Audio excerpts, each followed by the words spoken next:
Hello and welcome to Galakras, the 5th boss of the Siege of Orgrimmar. This fight is almost entirely about fighting adds and keeping your allies alive. You'll need 2 tanks, 3 healers and 5 DPS. Your allies can be healed, though their health pools are simply too large for your healers to manage, so to keep them alive your group will have to handle the adds properly. If one of your allies dies, then it's GG, you wipe, thanks for playing, and please come back again later, so you really need to make sure to handle those adds properly. The adds will be spawning in waves and will need to be picked up by a tank, who if possible should try to tank them in the black and red patch, as this is created by your ally, the Archmage, and adds that stand in it will take 200,000 damage every 2 seconds from it, so that's an extra 100k DPS on each add. It isn't always possible to get the adds in it though, and it isn't always up, but do keep it in mind as the extra DPS is very helpful. There are a ton of adds, so I'm going to be explaining them in order of importance rather than DPS priority.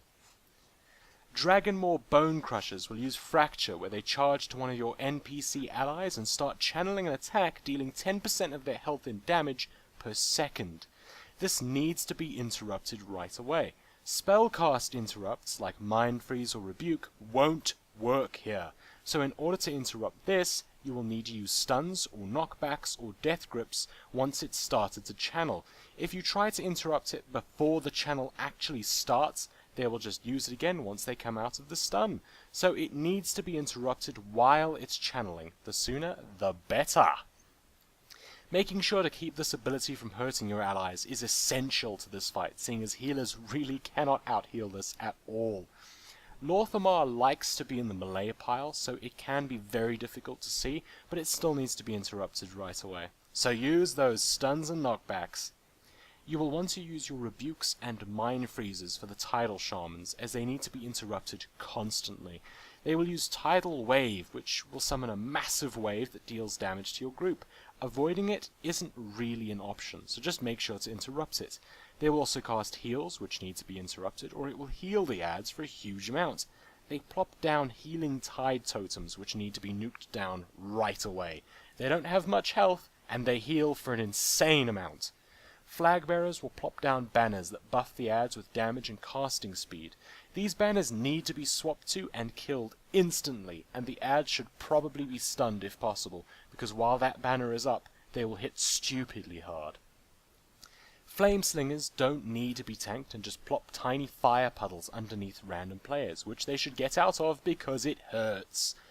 Proto-drakes are usually in the air, dealing unavoidable damage to your raid, though occasionally they land, and when they do, they should be tanked pointing away from the raid as they have a frontal cone breath attack. Grunts just melee attack for decent damage. Mini-bosses will also spawn a little bit before a demolisher comes along. The first mini-boss, Korgra the Snake, will spawn with adds called Ebon Stalkers, which will shadow step behind random players. After shadow stepping, they will deal massive damage in a frontal cone, so if they shadow step behind you, move out of the way and stay out of the way. Make sure not to walk into this when somebody else has been shadow stepped. The effect is displayed by a small purple cone. Korgra herself will create a big green cloud of muck that'll hurt you if you stand in it, so stay away from it. She will apply a stacking debuff on the tank. A tank swap should not be needed here, but just keep in mind the increasing damage. When her health starts to get low, she will turn into a snake and AoE the raid with Poison Bolt Volley until she dies. High Enforcer Thranok is the second mini-boss and will also spawn shortly before a demolisher. He will deal massive damage to the tank and anyone near the tank, so nobody should be next to the tank while the Enforcer is up. He will also grip players onto him and then start casting Skullcracker, which deals incredibly massive damage to anyone near him. The effect is shown by Rumbling Ground. It's very easy to avoid and there's plenty of time to move out of it. It's also very easy to see. Nobody should ever get hit by this. The Demolisher, which will spawn shortly after a mini-boss, will begin assaulting a tower, dealing heavy damage and stunning any players in the tower. The Demolisher needs to be nuked down right away, and once it's dead, you'll need some players to go into the tower. This should be decided before the fight starts, and the tower group should consist of 1 tank, 1 healer, and a couple of DPS for 10 man. For 25 man, you'll need more DPS and possibly an extra healer. Make sure not to go into the tower until the Demolisher is dead. At the start of the fight, both towers will be locked and will open one at a time just before a demolisher spawns. So the first tower will be the one on the left and the second tower will be the one on the right. Once the demolisher reaches about 30% health, your group will probably want to get in position outside that tower, so that as soon as the demolisher is killed, the tower group can run in, tank first, all the way to the top, where there will be a mini-boss. The two adds that need to be tanked on the tower will be the mini-boss and the grunt. DPS should nuke down the mini-boss first, seeing as it is the most dangerous. The first tower mini-boss will use a slow, though it isn't that important. The main thing on both mini-bosses is that all players need to avoid the frontal cone abilities, called Arcing Smash for the first tower and Muzzle Spray for the second tower.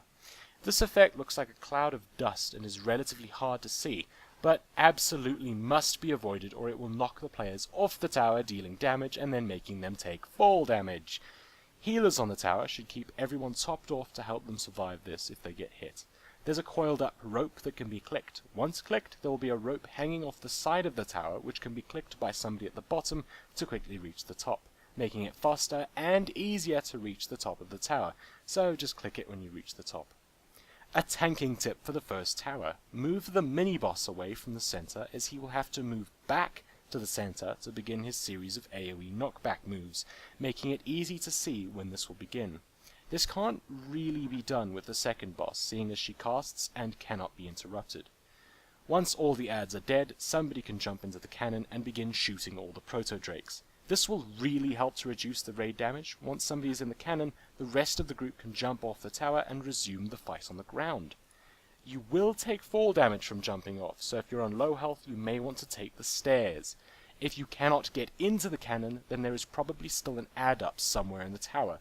You can also see this from the bar on your screen. Adds like to run to the bottom of the tower, so if you see no adds up, the cannon isn't usable, don't panic, just head down to kill the adds at the bottom of the tower.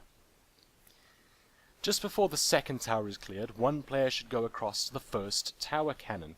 As soon as the second tower cannon is active, somebody else should jump into that cannon and they can shoot down Galakras by shooting him with both cannons at the same time.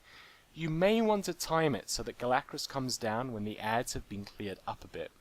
Just make sure to shoot him down before another wave comes along, as the waves will keep coming until Galakras has been shot down.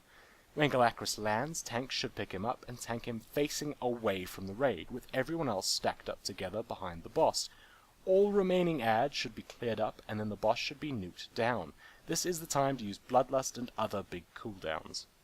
Galakras' damage will get higher and higher until he is killed or your group dies, making it a soft enrage timer.